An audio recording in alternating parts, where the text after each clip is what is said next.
without the robot or Dr. Smith, and they're just going on the journey. I have that. It's up there on the wall. Okay, here we go. Okay. Right, whenever you're ready.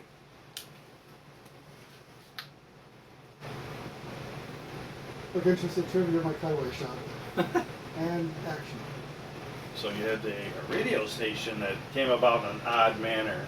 Very odd manner. When I was 12, okay, oh, that's right. When I was 12 years old, I had a friend who had a neighbor that worked at a Cleveland radio station. He was an engineer. He had a lot of the equipment in his house, and he ran wires from his house to my friend's house, and he put us on the air. He had a transmitter and all the stuff needed to put a station on the AM dial. We had turntables, a mixer, a microphone, and at 12 I was playing records. And this is one of two newspaper articles I still have to this day from 1960 about that station. And that actually piqued my interest in top 40 radio and rock and roll. Here's the other one. And to this day, I still enjoy playing records. So from 1960 to 2013, I'm still on the air. Wow. A friend of mine in Lakewood and I have recreated Wixie 1260 on the internet. If you go to Wixie1260online.com, you'll see our station's website, and we stream 24/7, and we play Wixie jingles, Wixie music, Wixie air checks, and it's a lot of fun. And about once a month, we do a live radio show. I go down to Lakewood and I play records along with a woman named Lisa Jordan, who's from Akron, who found us, and we do a joint radio show. It's a heck of a lot of fun. That sounds like fun. Yeah, it is. And so you got all this radio stuff, and you have a pretty extensive collection of radio air I checks. do. In fact, on that wall, I have about 307-inch reels, which is it's on my closet, actually. It's a venerable history of Cleveland radio going back to 1963, up through the disco era, about 1978. And then when I got into video, I said, well, there just aren't enough hours in a day to follow radio and video, so goodbye radio, hello video. And I was like collecting video full time. And radio kind of just fell by the wayside. But now you crawled a little bit back into radio. Yeah, just with this For online fun. Wixie 1260 station, right. That's awesome. That's Yeah. awesome. Hey, it's a Lot busy of fun. guy. It's a good thing you're retired then, I guess. Yeah, because there's not enough hours in a day to do what I want to do. You It should really have to isn't. make a longer day. Yeah, It's there almost you go. interview. I was just going to mention that you have a website. I think your website was actually mentioned in the New York Times article, and you yourself was mentioned by Yes, the it U.S. was. News and World Report. Yes, it was. USA Today and U.S. News and World Report, you're right. Jump cut? Sorry. Sorry.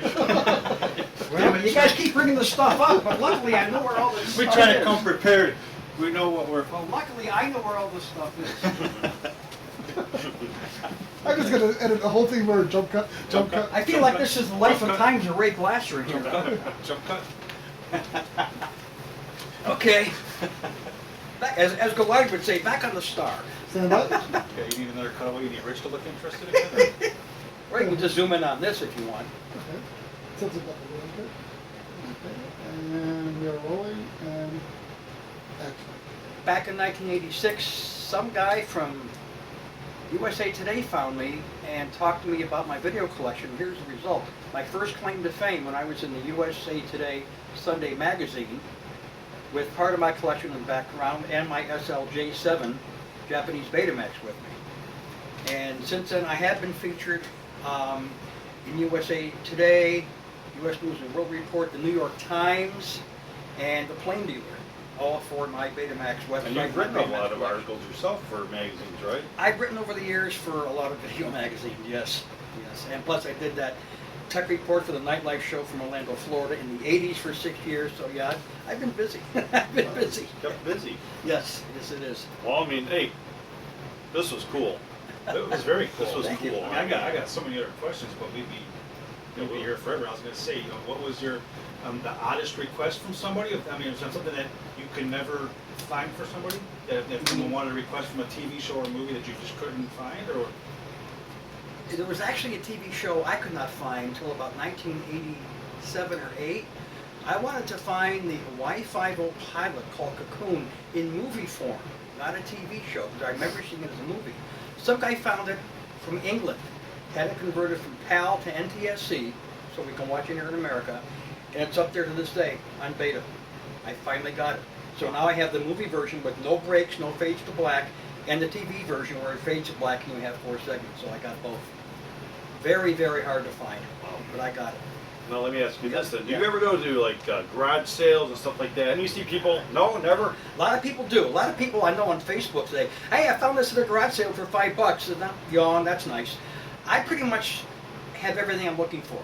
There's not that much more I'm looking for in the way of old TV shows, and I've still got a couple of contacts that have great, odd, rare TV shows that I stay in touch with. So I don't go to garage sale. I don't need to look for a $5 Betamax. I have all I need. I have all the tapes I need, and if something odd comes along, I usually find out about it somehow. I have a lot of Facebook friends that are into collecting Beta and VHS, and they always post stuff on there, so I pretty much know what's going on. Well, I should have figured it out myself and figured out he came up with the system to go through all this by sitting on the couch in front of the TV. Right. So I should have figured he's not going to be out looking through boxes of stuff. Where do I have it? I wish I was just half as organized. I wish our set was as half as organized as. Hey Rocco, we should have him come down to the set and teach us some organizing tricks. Might be able to find some props and stuff, you know. Yeah.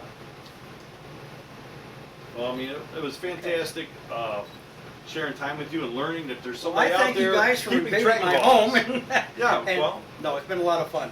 I mean, look at all the other stuff we didn't talk about. So, I mean, all Oh, your yeah. autographs, your collection, Right. George Reeves, the original Superman, the best. Not Right. the original, but the best. Kirk Allen was really number Kirk one. Allen was Yeah, number there you one, go. but Yeah, still not as good as George Reeves. in my right. opinion. I agree. I agree. But, That was but kind of tacky. yes. Really Oh, was. what are you gonna It do? was.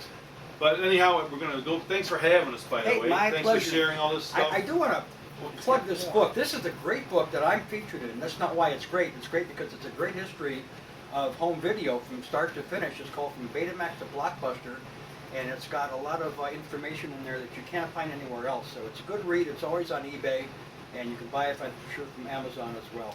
Great book. Well, and that was Yeah. by Joshua. Joshua M. M. Greenberg. Greenberg. Right. You know, how you started is actually the beginning of what Netflix is today.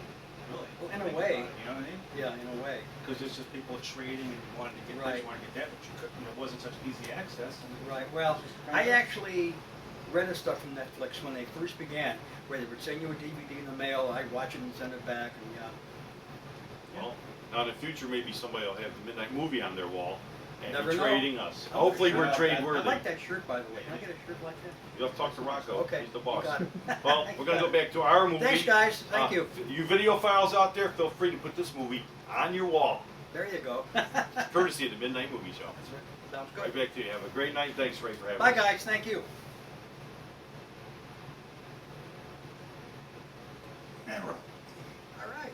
I remember this was, gosh, probably mid to late 80s.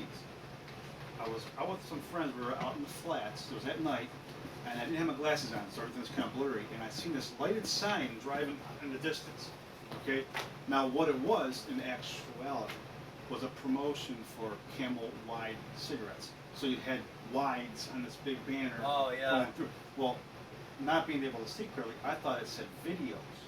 And I'm thinking, yeah. how cool of an idea was that? I go, think about it. I go, can you imagine just how people want to order a pizza or this and they don't want to leave the house? What if you can just order a movie and have them deliver a movie to you?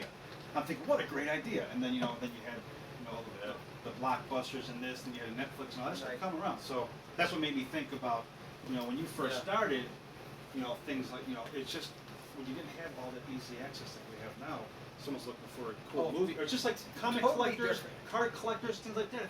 You're looking for a card here, or they have this and you have that, and you swap and you trade, Yeah. and then just word It's of a whole mouth. different world in 1976. Totally different. I know my mom, when I was a kid, my stepmother actually, she had this giant reel-to-reel tape machine, audio tape. Yeah. And on it, she had a big tape. You only had one tape. If she answers But the phone. it was a TV show, and she told me that they used to record TV shows, just the audio, and they would trade them back and forth, kind of like that. I got Just some on there. It's when? I have an original Voice of the Bottom of the Sea on there. First broadcast.